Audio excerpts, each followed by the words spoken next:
আচ্ছা, এদের কাজটা কি আপনি একটু ভিডিওতে একটু দেখতে পাচ্ছেন, তো দেখেন। এই যে আপনাদেরকে দেখা যায়, ভিডিওটা সবাই শেয়ার করে দিবেন। দেখেন এয়ারপোর্টে মানুষের মালামাল কিভাবে চুরি হয়, এই ভিডিও যদি আপনি না দেখেন কখনো বিশ্বাস করবেন না।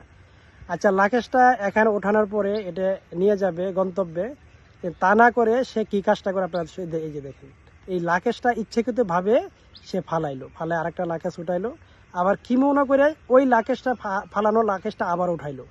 এটার মানে কি জানেন, সে চুরি করার অনেক চেষ্টা করছিল। ওখানে কিন্তু অনেক নিরাপত্তা বাহিনী আছে, সিসি ক্যামেরা আছে।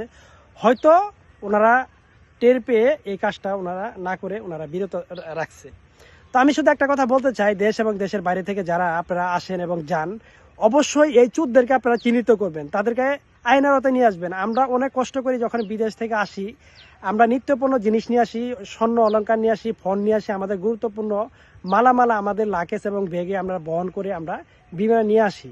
তো আমাদের নিরাপত্তাটা কোথায়? অবশ্যই আপনাদের ব্যাগ হাতে পাওয়ার আগে আপনাদের লক ঠিক আছে কিনা ব্যাগের, এবং তালা ঠিক আছে কিনা, সমস্ত বিষয় আপনারা চেক করে আপনারা লাকেজ ওখান থেকে বের করে নিয়ে আসবেন। যদি না নিয়ে আসেন, এই যে এদের মতো চোরের কাছ থেকে আপনাদের সামানগুলো রেখে যেতে হবে। তো এটা আমি তীব্র প্রতিবাদ এবং নিন্দা জানাই। যারা আমার এরকম ভিডিও দেখতে ভালোবাসেন এবং পছন্দ করেন, আমি তাদেরকে বলবো ভিডিওগুলো শেয়ার করে সবাইকে দেখার সুযোগ করে দিবেন।